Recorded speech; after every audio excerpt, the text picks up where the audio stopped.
Esta es un poco el guión de mi charla, o sea, al principio, el primer tercio de mi charla, o la mitad casi, voy a hablar de qué ha supuesto la emergencia pandémica.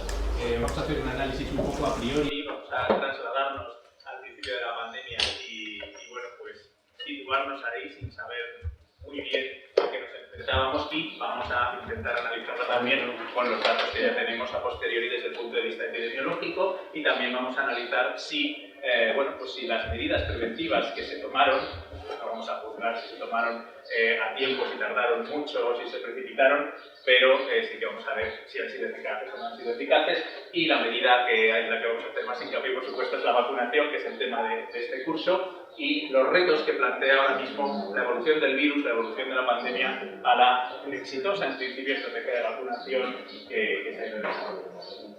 Bueno, en primer lugar, os pongo, esto es un poquito catastrófico, yo soy una persona optimista, pero reconoceréis este cuadro que está en el Museo del Prado, El triunfo de la muerte, de Peter Kruger el Viejo, en el cual se reflejan perfectamente los principales males de la humanidad, la plaga y la enfermedad, la plaga y las pandemias, ¿no? Todos veréis un poco ese ambiente apocalíptico y pesimista que refleja el cuadro, y la guerra y las pandemias, por desgracia, son algo recurrente y nos creíamos a lo mejor que en nuestra época íbamos a estar, dado el avance tecnológico e intelectual del mundo, un poco a salvo de esto, pero ya veis que no.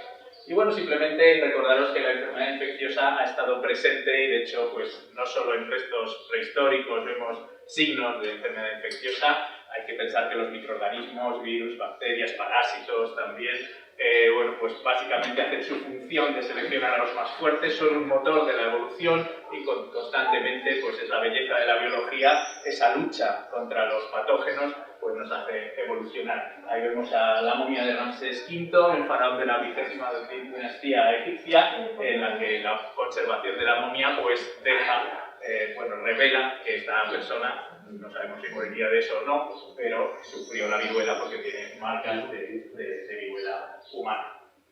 Si nos ponemos a repasar las grandes pandemias de la historia, la primera que se refleja en la historia es la plaga de Tucídides, en la Grecia clásica. Tucídides era un historiador que define perfectamente un caso de pico epidémico en Atenas, en la Grecia clásica, pero algunos reconocerán, los más cinéfilos, esa escena de la muerte jugando al ajedrez con el protagonista del Séptimo Sello, en la película de Bergman, que describe, de hecho, pues cómo se va desarrollando precisamente la epidemia de la peste negra. Fijaos que la epidemia de la peste negra en el siglo XIV se estima que pudo llegar a causar 75 millones de muertos en Europa, Asia y África. Entre el 30 y el 60% de la población europea en estos años, en el 1347, 48, 49, desapareció, murió, bajó la demografía, bajó la población global en ese momento. Y ha habido otras epidemias de peste no tan catastróficas, en el siglo XVII, etcétera, como sabéis. Si nos vamos un poquito más cerca en la historia, tenemos que hablar de la pandemia por antonomasia, la que nos sirve un poco de referencia en cuanto a gestión de crisis históricas pandémicas, pero esta vez en una época previa a lo que son el desarrollo de incluso técnicas higiénicas, pero también el desarrollo de vacunas, etcétera. Todo esto en el año 1918, a finales de la Primera Guerra Mundial, estaba todavía muy verde, no teníamos la capacidad tecnológica de respuesta a una crisis pandémica como tenemos ahora. Como sabéis, la gripe española es un nombre que no merecemos. Lo que pasa es que eran los últimos meses de la Primera Guerra Mundial y claro, los datos epidemiológicos que llegaban a los epidemiólogos norteamericanos pues eran los españoles, que éramos los únicos que reportaban porque éramos neutrales en la guerra. Los alemanes, los ingleses, los franceses no reconocían que sus ejércitos estaban siendo diezmados no por las batallas en el frente, sino por una gripe neumónica. Bueno, pues esta fue una gripe H1N1, una gripe pandémica de tipo A, y ya estamos familiarizados con esas olas, ¿no? La más grave fue entre octubre y diciembre de 1918, la primera de estas 3 olas, un pequeño preámbulo y luego pues, un relapse, una segunda ola.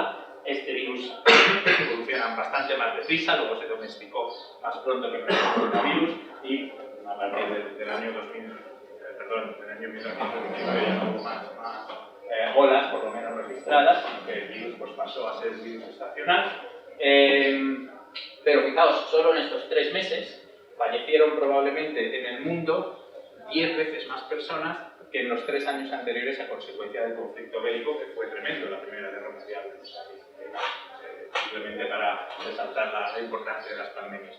¿Qué podemos aprender de esta pandemia? Pues por desgracia muy poco. Fijaos, es un virus RNA y es un virus que está pues, a 100 años de nuestro tiempo, ¿no? El RNA, como sabéis, es muy lábil y ha sido un reto muy importante hasta los años 90, pues biólogos desde la batalla de Fort Desastre, Montesina y Nueva York, etcétera, fueron capaces de secuenciar con éxito el virus del 18. ¿A partir de qué muestras? Pues a partir de muestras conservadas en parafina de personas que murieron, por ejemplo, en Alemania, también un soldado en Nueva York, que fue trozos del pulmón, biopsias del pulmón que se conservaron en parafina. A partir de ahí se ha reconstruido el genoma del virus, y también a partir de cadáveres que murieron en 1918 de la gripe, cadáveres conservados en el permafrost, gente que murió, por ejemplo, en Alaska, hubo pueblos que murió todo el mundo de la gripe española, se enterraron allí. Como el suelo está helado, pues se han conservado relativamente bien las muestras, y científicos como Johan Halting pues, han sido pioneros en exhumar esos tejidos, y a partir de ahí se han logrado secuenciar los 8 fragmentos que componen el virus, el influenza virus del 18,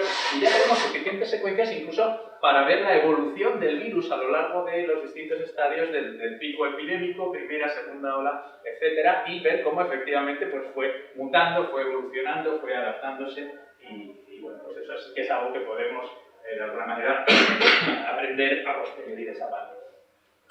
Hay una hipótesis que no es tan descabellada, ha surgido en la literatura hace poco. Si nos vamos un poquito más atrás en la historia, a lo que se llamaba la gripe rusa, la anterior pandemia, la del 18, la gripe rusa de 1889, se pensaba por arqueoserología, es decir, por estudios de los anticuerpos que tenían personas mayores en los años 50, que habían de niños pasado en teoría esta gripe, que la hipótesis más veraz, hasta hace meses, es que se trataba de una pandemia causada por un virus de la gripe H3N2, pero no es descabellado pensar, y de hecho es una hipótesis bastante plausible, si comparamos las secuencias de los coronavirus humanos circulantes, los coronavirus que causan catarros o gripes estacionales, que son estos 4, el N63, el 9E, son coronavirus que conocemos desde los años 60-70, o sea, desde los catarros estacionales.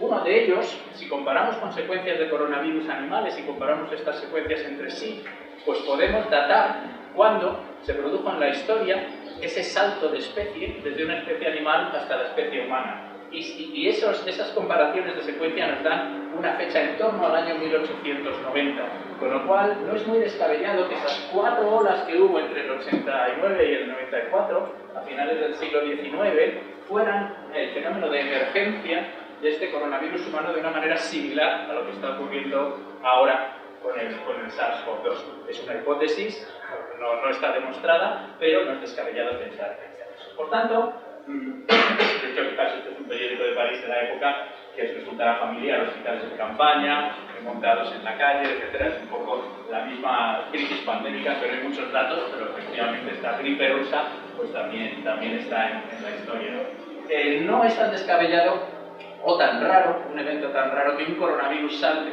al ser humano y cause un evento pandémico. No estábamos prevenidos, pero realmente no es tan raro. De hecho, ya surgió en el año 2003, en el siglo XXI hemos detectado ya 3 eventos: el SARS, el MERS, el síndrome respiratorio del endémico, que se transmite por camélidos, ¿no? Y bueno, esto es un caso de enteritis porcina que se piensa que podría dar el salto al ser humano también. Esta es una imagen previa al SARS-CoV-2. Aquí lo que deberíamos poner es el SARS-CoV-2, y en el siglo XXI ya hemos tenido 3 saltos de especie de coronavirus a la especie humana. Luego, es descabellado pensar que esto ocurre de manera frecuente en la historia y tenemos que estar prevenidos para eso. Estos son los datos. Si entráis en Google y ponéis COVID-19, lo primero que os sale es un poco la evolución de la pandemia. Aquí veis los 7 picos. Bueno, el primero no lo veis porque no teníamos capacidad de diagnóstico. pero bueno, fue el más dramático. En España, con un balance de 108.000 fallecidos, bueno, 12,7 millones de casos, que son muchísimos más, triplicar esto que está pasando ahora. Y esto sería a nivel mundial. Fijaos el surgimiento de Omicron como supone un aumento de la detección de contagios. Para hablaros del virus, la verdad es que no voy a entrar mucho, voy a ir un poco más al grano, pero sí que vamos a hacer unas reflexiones sobre cómo surgió este virus y cómo podemos aprender a prevenir que esto no ocurra en el futuro. Es un tanto difícil, pero bueno, aquí tenéis el coronavirus y os voy a presentar las propiedades de la espícula y me voy a centrar en una cuestión molecular completa para hacer una reflexión. Hacemos un zoom ahí y lo que vemos es que esta corona solar que tenemos, este es el aspecto que tiene el virus al microscopio electrónico, parece la corona solar, se debe a la presencia de estas espículas, son trímeros, es la famosa proteína S con la que están formuladas las vacunas de manera directa o indirecta, que interacciona con un receptor celular, la proteína AC2, una proteína del sistema de angiotensina que es muy común en epitelios respiratorios, pero también en muchos tejidos en el organismo. Este es ese efecto llave cerradura que permite el tropismo del virus por nuestras células y es la puerta de entrada del virus. Quiero llamar la atención, hay unas infografías preciosas en la literatura, por supuesto, porque a los científicos, dada la magnitud de la pandemia, se han unido también las personas que son expertas en grafía y en arte incluso, y quiero llamar la atención sobre esta pequeña zona de aquí. Esta pequeña zona de aquí es una característica que no está por ejemplo, en primos de este coronavirus, como el SARS original, pero sí está en este SARS-CoV-2, y es un sitio de procesamiento por furina. Y es algo que probablemente tiene bastante que ver con el salto de especie, es decir, con la capacidad del virus de infectar al ser humano y de causar una enfermedad grave. Aquí veis la espícula, esta parte de arriba de la espícula, que es realmente un anclaje a la envoltura del virus, y esta parte de arriba es donde hemos visto que interacciona con el receptor. Esta sería la del SARS-1 del 2003 y esta sería la del SARS-CoV-2. Son muy parecidas, el receptor es el mismo, el síndrome que causan es el mismo, pero el SARS-CoV-2 se disemina mucho mejor, produce cargas virales más altas y es capaz de infectar más tejidos. Bueno, no más letal, pero sí en cierta medida más transmisible y más peligroso desde el punto de vista epidemiológico. Y esto es lo que os decía, esa zona de ahí, ese muñoncito, eso son las 12 letras que cambiaron el mundo según algunos analistas. Si de nuevo hacemos un zoom aquí, vemos que estos 4 tripletes que codifican para prolina, arginina, alanina, lo que generan es un sitio de procesamiento por furina. La furina es una proteasa que está en nuestras células, está en prácticamente todas nuestras células. Por tanto, cuando un virus que tiene este procesamiento o esta zona de procesamiento por furina infecta una célula nuestra, cuando acaba ese ciclo infectivo, sale procesado y preparado, digamos que la espícula es mucho más flexible para reconocer el receptor y causar, la infección. Por tanto, este procesamiento por furina es algo de lo que se temían los epidemiólogos que podía pasar en los nuevos virus emergentes. De hecho, uno de los mantras en este campo es que los virus de la gripe aviar, el H5N1 o el H7, son virus que se transmiten directamente de las aves al ser humano de manera ocasional y es una gripe neumónica que causa un 30% de mortalidad. Por suerte se transmiten muy mal de persona a persona y los brotes se controlan rápidamente, pero precisamente esta gripe aviar y no la humana, no la gripe estacional que sufrimos nosotros, ni siquiera la gripe apandémica, ni siquiera la gripe del 18, tiene un sitio de procesamiento por furina en su espícula, también arginina XX arginina, un sitio donde la furina corta. Entonces, uno de los miedos que había es que estos virus que tienen este sitio de procesamiento por furina se transmitieran entre la especie humana y surgiera un nuevo virus pandémico, H5, por ejemplo, que fuera una nueva gripe que causara estragos. La aparición de sitios de furina es común en los coronavirus. Hay gente que decía que no y que esto tenía que haber salido de un laboratorio, que lo habían puesto los chinos ahí. No, por ejemplo, el MERS tiene un sitio de procesamiento por purina. Vale que otros virus parecidos al SARS-CoV-2 no lo tienen, evidentemente ha sido un evento de recombinación que ha surgido justo en la evolución del salto de los animales a la especie humana, pero es un hecho importante. Y esto nos lleva al origen del coronavirus. Esto es muy polémico y todavía no tenemos evidencias de si hay un intermediario natural entre el murciélago, que es la secuencia de coronavirus más parecida al SARS-CoV-2, o el hombre, o es un evento, bueno, pues no tanto un accidente, sino que se gusta más llamar un incidente en el laboratorio. Es decir, que con los virus que estaban trabajando, haciendo experimentos de ganancia de función, pues un técnico, un operario, un científico, pues se contagiara accidentalmente y sacara el virus del laboratorio con las consecuencias. No hay hipótesis sólidas, o sea, hipótesis sí, pero no hay pruebas sólidas en favor de la hipótesis natural, porque no conocemos todavía ese reservorio, ni de la hipótesis de un accidente de laboratorio. Pero sí que podemos sacar algunas reflexiones a partir de eso. Una de ellas es que si trabajamos con virus en los laboratorios tenemos que estimar, y esto lo sabemos, las condiciones de bioseguridad, evidentemente, trabajar con unas barreras muy bien establecidas y con unos protocolos muy bien establecidos, especialmente si realizamos experimentos de ganancia de función. Son experimentos lícitos desde el punto de vista científico, pero muy peligrosos si las barreras de bioseguridad no se cumplen. ¿Qué mutaciones hacen que este virus sería más peligroso? Claro, tengo que demostrarlo científicamente, tener esas mutaciones en el laboratorio, pero eso lo tengo que tener muy confinado. A los científicos no nos interesa dar peso a esta hipótesis, y voy a dar dos razones. Una de ellas, y esto, por ejemplo, Donald Trump lo promovió bastante, es que deteriora la confianza y genera crisis geopolítica. O sea, no es bueno culpar a nadie, ni mucho menos a los científicos, de una catástrofe a nivel global. Y, más importante, vamos a lo verde, a lo bueno, sea el origen el que sea, este virus es una zoonosis. Y siempre, toda la vida de Dios, los saltos de especie han ocurrido y ocurrirán y darán lugar a nuevos virus pandémicos a partir de virus naturales. Luego tenemos que estar prevenidos para esto, sin pensar en muchas conspiranoias, sino simplemente ser conscientes de que si entramos en la naturaleza como un elefante en una cacharrería, pues realmente nos vamos a exponer en un mundo hiperconectado, globalizado, en el que una persona se infecta en Bangladesh no va a dar lugar a un foco endémico, porque está en una urbe, mañana viaja a Tokio, pasado a Washington. En un mundo hiperconectado hay que tener mucho cuidado en cómo tratamos la biodiversidad y cómo interaccionamos con ella para evitar este tipo de episodios. Así que preferimos favorecer la hipótesis de un salto de especie natural, como ha ocurrido en la historia y como probablemente volverá a ocurrir muchas otras veces. Y de hecho, prácticas como los mercados húmedos y demás, pues es algo que debemos controlar y condenar de alguna manera, porque todo lo que hay en torno a las actividades en torno a los mercados húmedos, desde la protección de los animales en su entorno natural, su transporte, su manipulación, su venta, su inseminación, son un riesgo muy importante para la salud. Bueno, vuelvo a la gripe española, Spanish Lady le llamaban algunos.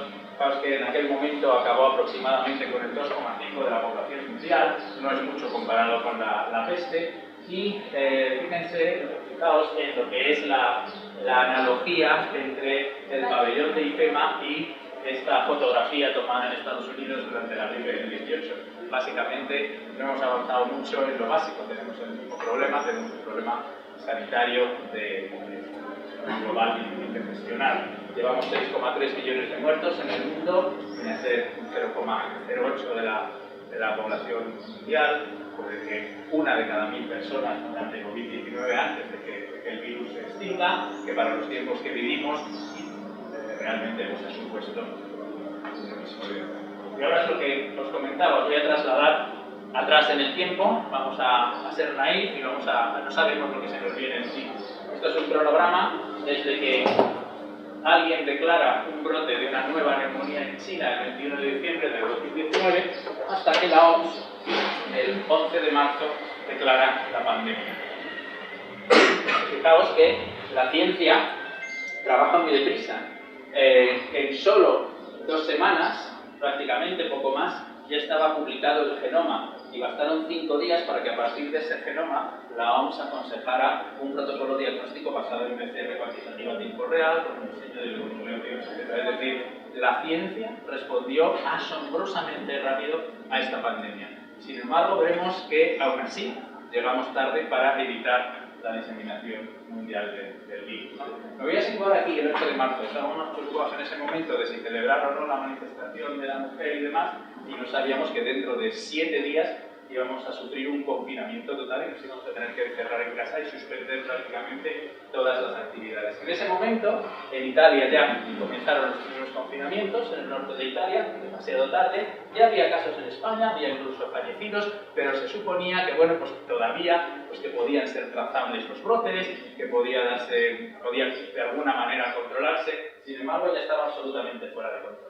Si miramos ahora, a posteriori, cuál era la situación real, lo que entonces no sabíamos, voy a citar un trabajo de Iñaki Comas, que es un bioinformático excelente, que trabaja en Valencia, que lo que ha hecho es comparar secuencias del coronavirus obtenidas a partir de muestras de pacientes de enero, febrero y hasta el 15 de marzo, es decir, antes del confinamiento de coronavirus, compararlos con secuencias del extranjero y ver cuántos eventos de introducción hubo. ¿Hubo un paciente cero que la dio? No.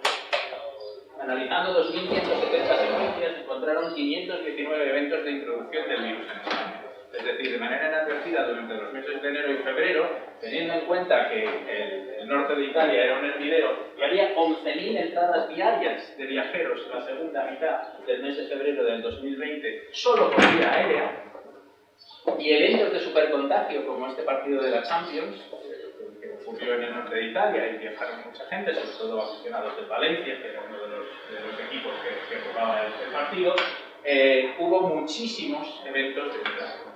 Analizando esas secuencias, Iñaki se dio cuenta de que había virus que tenían suerte. Por alguna razón había eventos de contagio que se quedaban anulados y otros que gracias a pequeños nodos de supercontagio se diseminaban por toda España de una manera asombrosa. De hecho, hay 8 clústeres, pues 9 clústeres en realidad, que son responsables del 46% de las infecciones antes del confinamiento, antes del 15 de marzo. Y de hecho, 2 de esos clústeres, el 7 y el 8, que son estos en este árbol filogenético que veis aquí circular, serían estas azules y estos rojos, vienen de casos, digamos, únicos o trazables. La secuencia, pues los pequeños cambios de la secuencia dan una causalidad entre unos y otros, y se puede hacer un poquito una filogenia epidemiológica, ¿no? Digamos, de la transmisión. Son responsables del 44% de los contagios. Son no linajes, sino virus que tuvieron mucho éxito. ¿Por qué? Pues bueno, estos son los que entraron desde Italia. Fijaos que estos colores son comunidades autónomas. Una entrada muy temprana hace que estos linajes estén representados el 15 de marzo ya en muchas comunidades autónomas, mientras que otros más minoritarios pues solo están en una o 2 comunidades autónomas porque no les ha dado tiempo a pasar fronteras, digamos. Pero estos 2 linajes se extendieron muchísimo y fueron los responsables del trágico pico que tuvimos de esta mortalidad, sobre todo en personas mayores. 75.000 personas murieron por COVID solo en el año 2020, especialmente en este primer pico. Ahora, la reacción fue un confinamiento total, con todas las consecuencias socioeconómicas, políticas, etcétera, que sabéis que tuvo. Sin embargo, fue eficaz. En este paper, en Nature, se estima qué hubiera pasado o cómo fue de eficaz el confinamiento en los distintos países europeos, porque no todos se dieron en el mismo momento, etc. Bueno, pues estos son los datos de España. Fijaos, el número diario de infecciones hace un pico hasta el 15 de marzo y cae dramáticamente en el momento en que nos confinamos.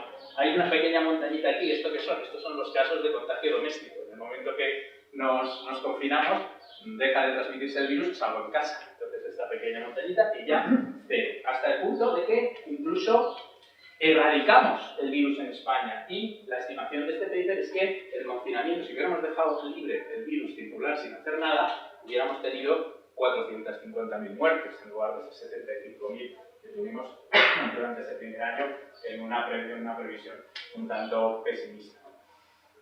Prácticamente el confinamiento erradicó esos linajes del virus. Esos linajes 7 y 8 que os estaba comentando, que estaban muy diseminados y fueron responsables de la mayoría de los casos antes del confinamiento, prácticamente se erradicaron. Pero aquí tenemos un primer aviso, y es que se detecta a nivel mundial, aquí tardó más en entrar que en otros países, una mutación en la espícula, en la posición 614 de una glicina, que aumenta la transmisibilidad del virus. Una primera adaptación al ser humano del virus que hace que sea más transmisible, que dé lugar a cargas virales más altas. Y este se impone hasta el punto de que los mutantes o las variantes, todavía no podemos hablar de variantes, digamos que los clones del virus, que tampoco se puede hablar de clones porque no son células, bueno, los virus que portan esa mutación van desplazando a los que tenían esa posición, digamos, original. Es decir, que el virus nos demuestra ya en los primeros meses de la pandemia que es capaz de mutar a formas más transmisibles. Hemos dicho que prácticamente erradicamos el coronavirus, pero en verano de 2020 volvemos a entrar en incidencia y, bueno, pues volvemos a tener problemas. De hecho, pues está ese segundo pico en otoño de 2020 que añade más mortalidad, más problemas.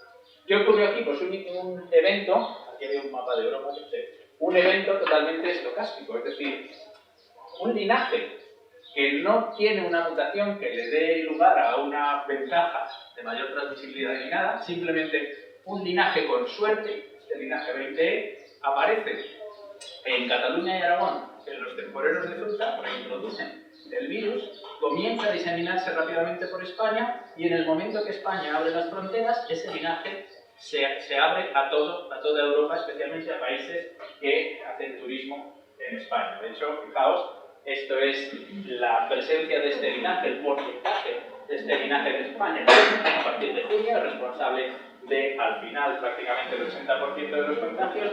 En cuanto España abre fronteras, los turistas que vienen se llevan a sus países el virus. Y esto que está aquí en naranja es la proporción de ese linaje que está circulando por esos países. Hay linajes mixtos en toda Europa, pero hay un linaje que se amplifica en España y se transmite en muchos países europeos y es responsable en España de la segunda ola. No es una variante más transmisible, sí que por supuesto tiene esta mutación que os comentaba, pero igual lo tienen todas las otras variantes en ese momento. Todavía no hay auténticas variantes, simplemente es la propia evolución del virus en el año 2020.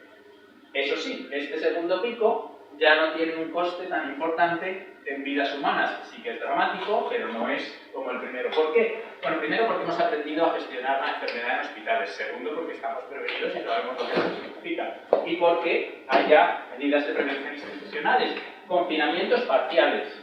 ¿Os acordáis? No podemos cambiar comunidad de barrios incluso, ¿no? Cuarentenas, establecimiento de cuarentenas.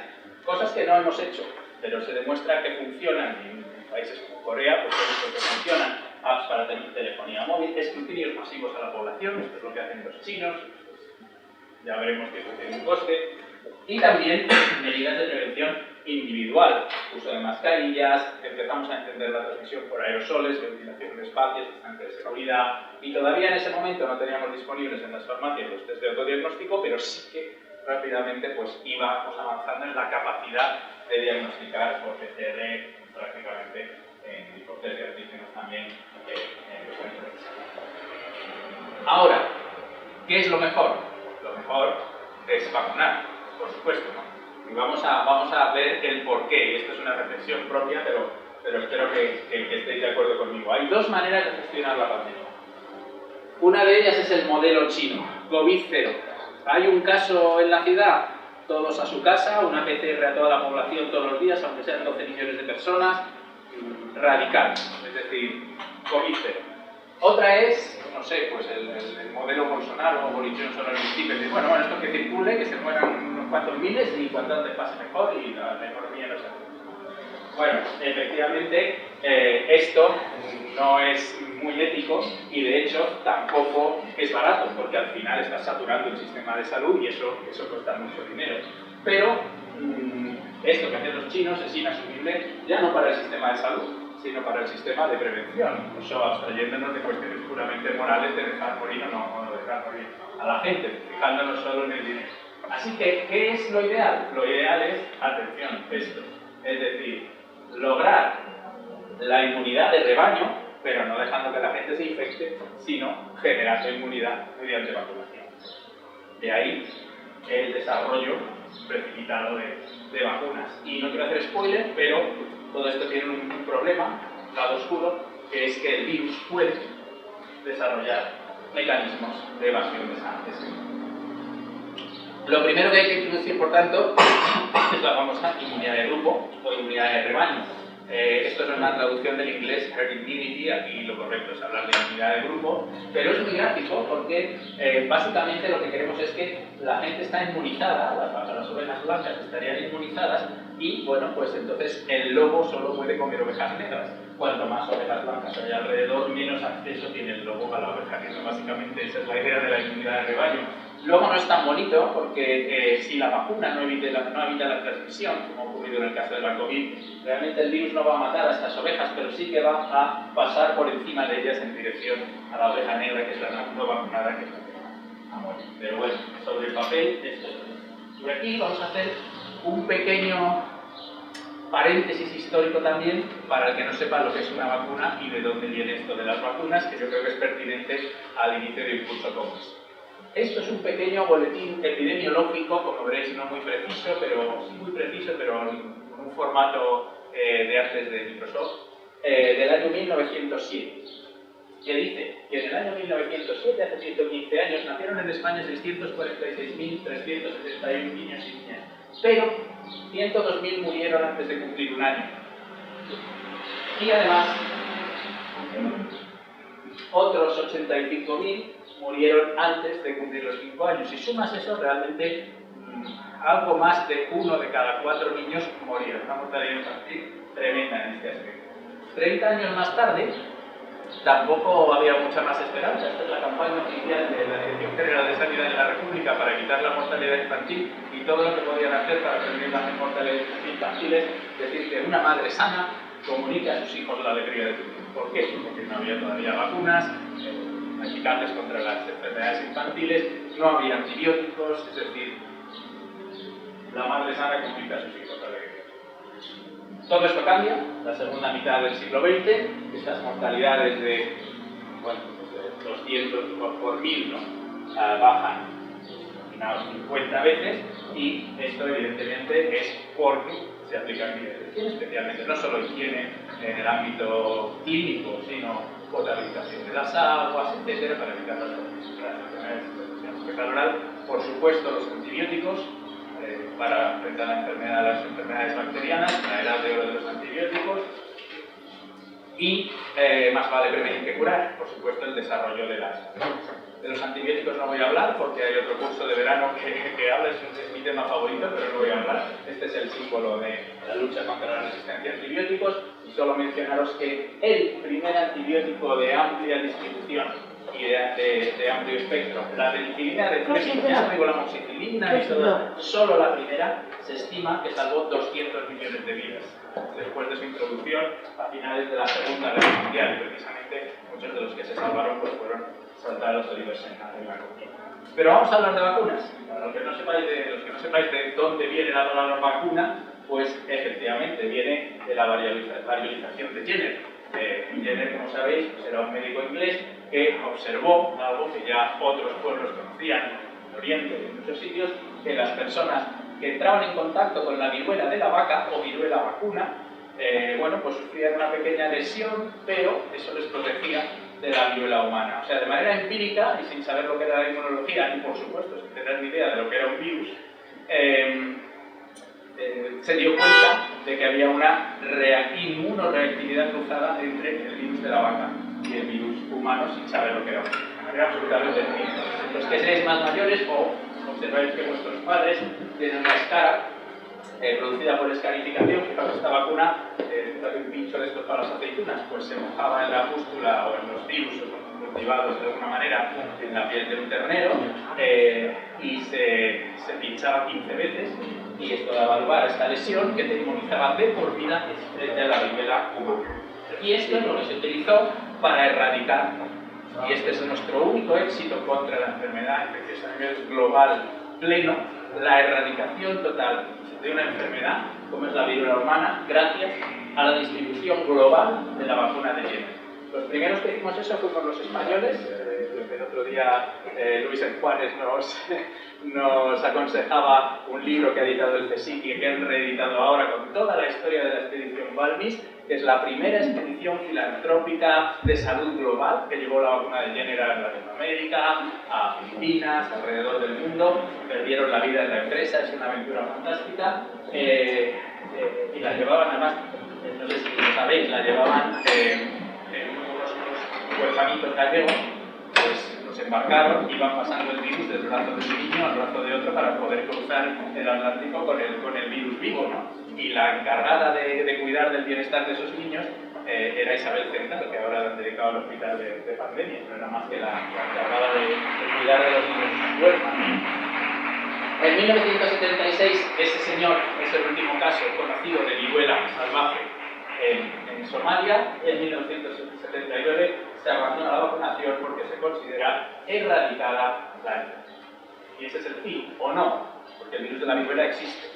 Existe en un congelador en Atlanta, con fines científicos, quizás militares, en Estados Unidos, y en una serie de congeladores también en Siberia, en unas instalaciones del ejército ruso, por si alguna vez hay que exterminar a todos los que no estén vacunados, pues lo tienen. Y bueno, pues últimamente está lo de actualidad con estos brotes de la viruela del mono, porque evidentemente también hay reactividad cruzada y quien esté vacunado con el virus de la viruela vacuna está también inmunizado frente a esta viruela del mono. Bueno, esta ha sido una vacuna, pero fijaos, neumococo, difteria, la gripe, papilomavirus, meningococo, o sea, todas esas vacunas han sido las que han cambiado el panorama del bienestar y de la salud en nuestros tiempos.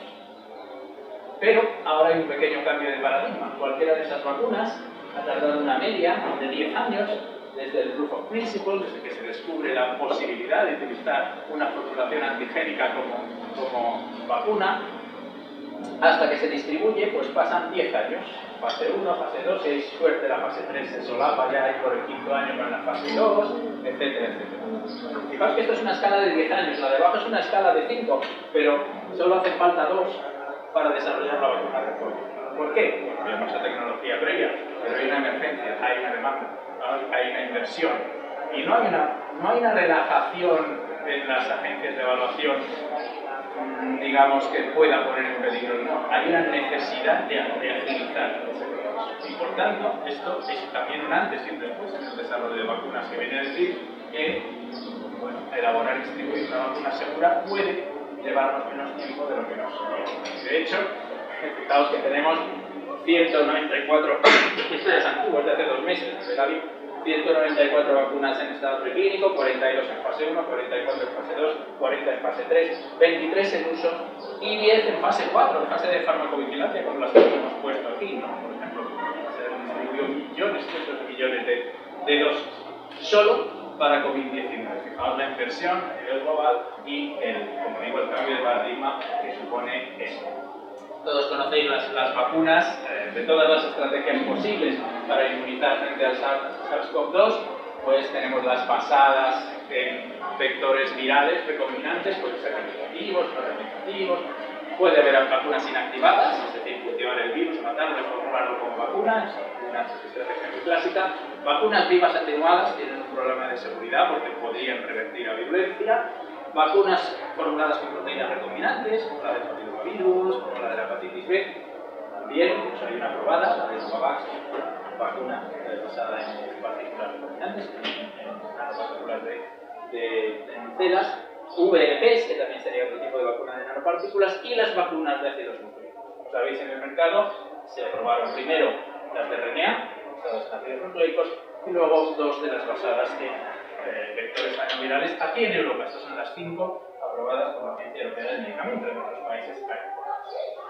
La estrategia de las más exitosas, pues por ejemplo las basadas en vectores adenovirales, pensad que los adenovirus son los favoritos de los virólogos, son muy fáciles de manejar, se llevan mucho tiempo, hay mucha tradición en los laboratorios de trabajar con adenovirus, así que es muy fácil manipularlos genéticamente y de hecho ya se habían hecho ensayos clínicos, por ejemplo, unas experimentales frente al HIV basadas en vectores adenovirales, no con mucho éxito, pero ya se habían utilizado. Simplemente el adenovirus se modifica genéticamente para expresar el gen del antígeno Al fin y al cabo es una vacuna de DNA, pero ese DNA viene formulado en el genoma de un vector viral recombinante, como se la dice. Y esto pues se utiliza para vacunar. Tiene algunas ventajas y algunos inconvenientes sobre el papel, ¿no? Porque puede ser bueno o puede ser malo. Estos vectores son virus catarrales que circulan en la población.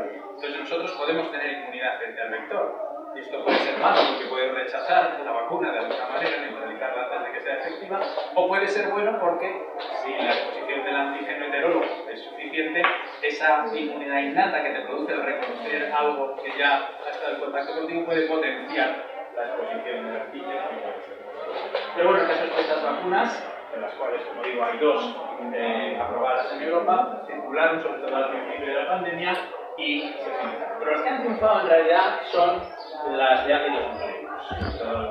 La de Moderna, que son las que se han llevado un poco el gato al agua. El éxito de estas vacunas ha sido pues, que estas empresas habían desarrollado una tecnología en las partículas lipídicas que permite el gran desafío técnico de las vacunas, superar el gran desafío técnico de las vacunas RNA, que es la estabilidad del RNA.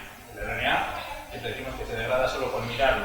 Las RNA son ubícuas e indestructibles y el RNA dura muy poquito, tiene una semivida fuera de la célula, pues no hay menos, la célula también. Entonces, formular unas vacunas de RNA estable, pensar que hay que congelarlas, demás, precisamente por eso, ha sido lo más complicado, pero por lo demás es fantástico. La buena noticia es que tanto pasando la enfermedad como vacunando, aunque bajen los títulos de anticuerpos con el tiempo, las células de memoria se mantienen bastante bien. Lo que hace pensar que, bueno, pues si el virus no produce una variación antigénica en el futuro, como hace la gripe y tal, a priori, en principio, pues se podría conseguir, mediante vacunación, una buena inmunidad. Y esto es lo que hacen ambas vacunas, tanto las de RNA como las de DNA o vectores adenovirales. Al final, lo que van a hacer es que nuestras propias células produzcan el antígeno, se lo presenten a las células presentadoras de antígeno, y estas células presentadoras de antígeno, mediante la presentación y sinapsis inmunológica de las células CD4, generen toda lo que es la inmunidad adaptativa, con su componente de memoria, con su componente humoral, producción de anticuerpos, su componente celular, células citotóxicas, etc. Y la buena noticia es que entramos en el año 2021 con la perspectiva de que vamos a tener vacunas para todos. Y de hecho, tenemos que darnos una palmadita en la espalda, porque como sabéis, España, solo superada por Portugal, está muy por encima en inmunización de la población, en vacunación frente a SARS-CoV-2 de otros países europeos y por supuesto de países que vacunar es muy complicado.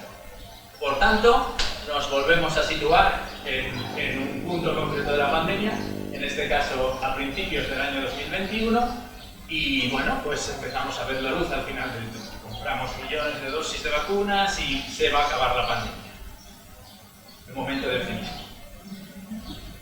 Pero no, porque resulta que... y se ven solo la mitad de las cosas. Resulta que el virus de repente da un salto cuantitativo y cualitativo en su capacidad de variar.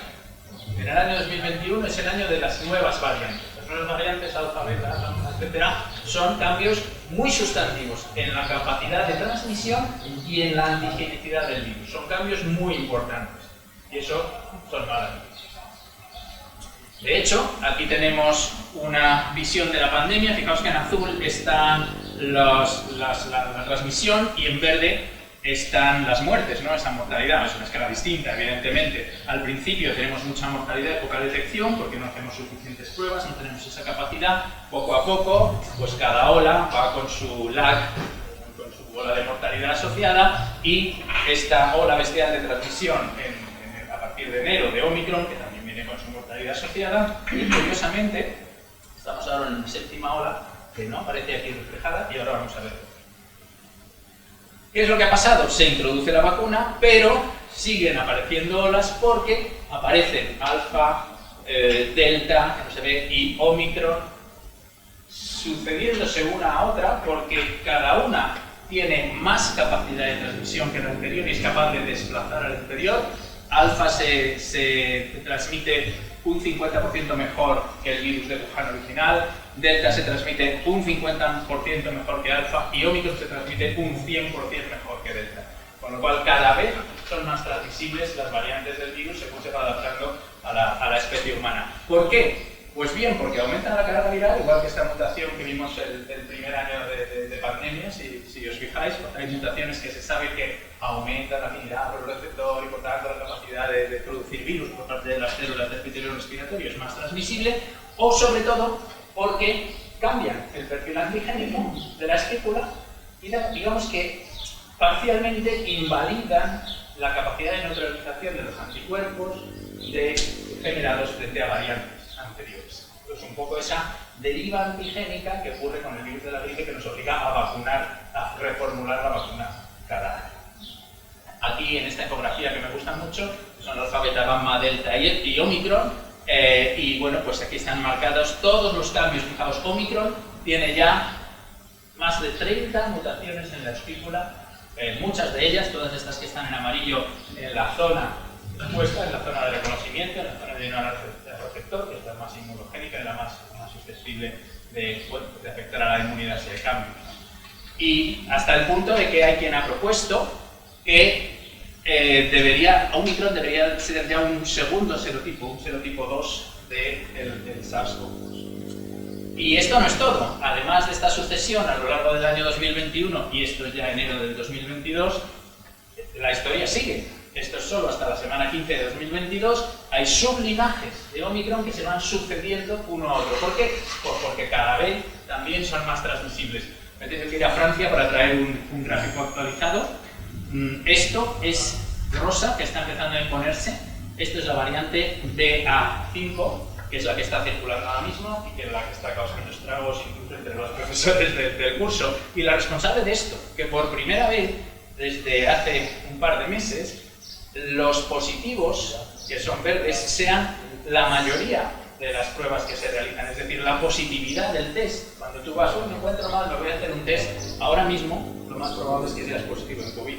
Mientras que incluso en los picos anteriores, porque al principio no tenía ni pruebas diagnósticas, es ahora cuando ya, digamos, está totalmente desbordado la capacidad de diagnóstico. Y esto es gracias a esta BA5, que bueno, pues tiene una serie de mutaciones, no es muy distinta al linaje de Omicron BA2, pero sí lo suficiente como para reinfectar incluso a personas que han pasado Omicron en enero, pues ahora, o un poco después, pues pueden reinfectarse con esto.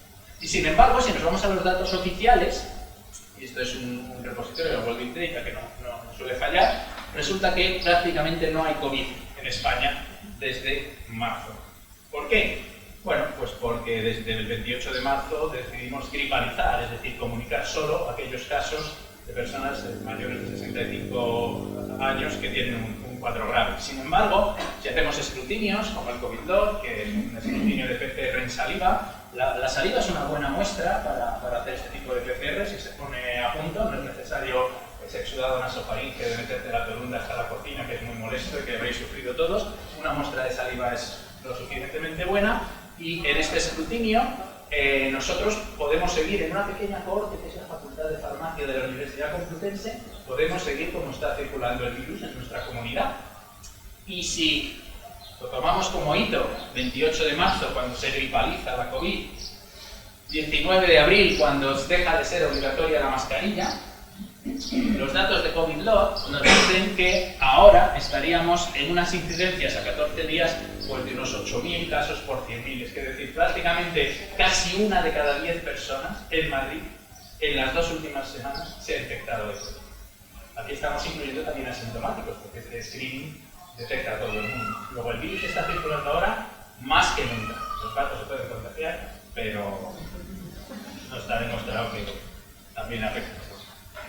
Por tanto, y para terminar, pasamos al punto 3. ¿Qué hacemos en este punto? Que tenemos vacunas, pero ¿qué necesitamos ahora? Una nueva generación de vacunas que permita hacer frente a este reto. La aparición de las nuevas variantes hace disminuir. Necesitamos vacunas que se adapten a estas nuevas variantes, sean más universales o que permitan adaptarse muy rápidamente a estas nuevas variantes, ¿no? Cuando aparezcan. Y luego tenemos problemas porque mientras no erradiquemos el virus en zonas en las que siga circulando, por ejemplo en países en vías de desarrollo, mientras no tengamos vacunas que permitan por sus condiciones de almacenamiento, transporte, vía de administración llegar hasta la última aldea del Congo, pues no vamos a ser capaces de hacer algo como lo que hicimos con la viruela. Pero es que además esas vacunas tienen que ser esterilizantes, es decir, no que eviten la enfermedad grave como está ocurriendo, sino que eviten también la transmisión del virus, que generen inmunidad en mucosas. Y para eso probablemente necesitamos vacunas que se administren por la vía de entrada del virus, es decir, por inhalación en aerosol. Necesitamos vacunas universales más baratas, más estables y en aerosol. La eficiencia de las vacunas depende de múltiples factores, del hospedador, factores inmunológicos, de acceso a las vacunas, demográficos, es muy complejo. Pero las nanopartículas, evidentemente, pueden ser una solución muy importante a esto. Y de hecho se ha demostrado. Las nanopartículas lipídicas son la base, como os he dicho, de las vacunas de RNA que han triunfado. La vacuna de Novavax es una vacuna basada en una nanopartícula micelar. Y luego pues hay otras posibilidades, nanopartículas basadas en polímeros, que aquí no se ve nada, pero ahí debe haber un polímero, liposomas, VLPs, radiolipáticos, como la vacuna de papillomavirus, por ejemplo, es decir, que, bueno, pues que imiten la cápside o que utilicen la cápside de un virus para presentar el antígeno, o por ejemplo nanopartículas de proteínas. Una de mis estrategias favoritas es esta. Esto es una fusión génica de la espícula del coronavirus a la ferritina. La ferritina es una proteína que se ensambla de manera modular y simétrica. Entonces forma un núcleo que expone en varias direcciones las espículas de manera geométrica o poliédrica, digamos, y son nanopartículas que son muy buenas para inmunización. Esto está en ensayos clínicos, es un proyecto norteamericano y probablemente pues, podría ser una posibilidad de desarrollo de vacunas para el futuro. Estamos hablando de formulación en liposomas, ¿no? Esto es también muy lógico porque se parece bastante a cómo está expuesto el antígeno en la envoltura del virus. Y dentro de estas hay una que me gusta especialmente como microbiólogo. No sé si habéis oído hablar de las vesículas de membrana externa, que es, bueno, las bacterias, sobre todo las bacterias gram negativas, lo que hacen es producir por extrusión, digamos, o como si fuera por gemación, pequeñas vesículas de su membrana externa al exterior. Pues, por ejemplo, a partir de vesículas de la membrana externa de Neisseria meningitidis, si se desintegra una espícula de coronavirus producida de manera recombinante, fusionada primera génica a la catelicilina, que es un pequeño péptido antimicrobiano que producimos nosotros, es lo que hay en la membrana externa de estas vesículas, se integra muy bien y puede servir para inmunizar. Estas vacunas serían bastante buenas también para exponer el antígeno, serían bastante más estables que las vacunas de RNA y otras, e incluso pues, podrían servir para inmunizar en aerosol, para generar inmunidad en mucosas. Y por último, por poner un ejemplo, un tercer ejemplo de esos cientos de vacunas que están en desarrollo, pues uno de mis favoritos, la vacuna de Luis, ¿no? de Luis Juanes y bueno, sus colaboradoras del laboratorio, Isabel y Sonia, que bueno, pues lo que hacen es lo más parecido, porque llevan 35 años trabajando en coronavirus, lo más parecido a un virus vivo atenuado, que es lo más parecido en vacunas a pasar la enfermedad, pero por supuesto, por cuestiones de seguridad, más que un virus atenuado, en este caso son replicones de RNA, es decir, RNAs que se autorreplican de alguna manera. Las vacunas de RNA que hay en el mercado no son autorreplicativas, estas sí que lo harían, pero evidentemente no son infectivas, ¿no? ¿Qué ventaja tiene esto? Pues que no solo tienen el gen de la espícula, también tienen otros genes que son antigénicos, etcétera, y que bueno, pues pueden ayudar a que esa vacuna sea bastante más universal, que dé una inmunización pues, mucho más parecida a haber pasado la enfermedad. Ahora, tienen un problema, porque al fin y al cabo son vacunas de ARN y formularlas es complejo y es caro, no sería la vacuna, a lo mejor sería una vacuna muy evolucionada y muy eficaz, que se podría formular probablemente también para mucosas, pero podría ser esterilizante, pero llevarla al último rincón del planeta no sería barato, probablemente. Bueno, pues para terminar, una conclusión sobre las lecciones y los retos. En primer lugar, pues bueno, en cuanto a qué medidas preventivas han tenido impacto, han salvado vidas, pues el confinamiento total, hemos visto que ha salvado miles de vidas, han sido instrumentales en el control de la transmisión, las barreras individuales. He demostrado que aunque no se han utilizado mucho los escrutinios masivos, son importantes en la detección precoz y en la prevención de brotes, algo que con este nivel de transmisión ya no tiene sentido, pero en estadios previos sí que podría haberse realizado, y sobre todo que la clave en el control de la pandemia al fin y al cabo es la vacunación, pero que el virus evoluciona y que por tanto las vacunas tienen que evolucionar. Así que las vacunas son eficaces, no evitan el contagio con las nuevas variantes. Para erradicar el virus necesitamos vacunas esterilizantes, universales, adaptables a las nuevas variantes, fáciles de llevar a cualquier parte, y esto es el dato importante para iniciar este curso, la pandemia ha supuesto un hito en el desarrollo y distribución global de fármacos basados tanto en ácidos nucleicos como formulados en nanopartículas. Nunca había habido una diseminación, una utilización masiva global de este tipo de fármacos basados en estrategias nuevas, novedosas y atrevidas. Un antes y un después. Va a haber muchas terapias, no necesariamente vacunas, que se beneficien de este cambio de paradigma en la ciencia. Así que acabo con esta frase de Séneca, que en la adversidad conviene muchas veces tomar un camino atrevido, y muchas gracias por eso.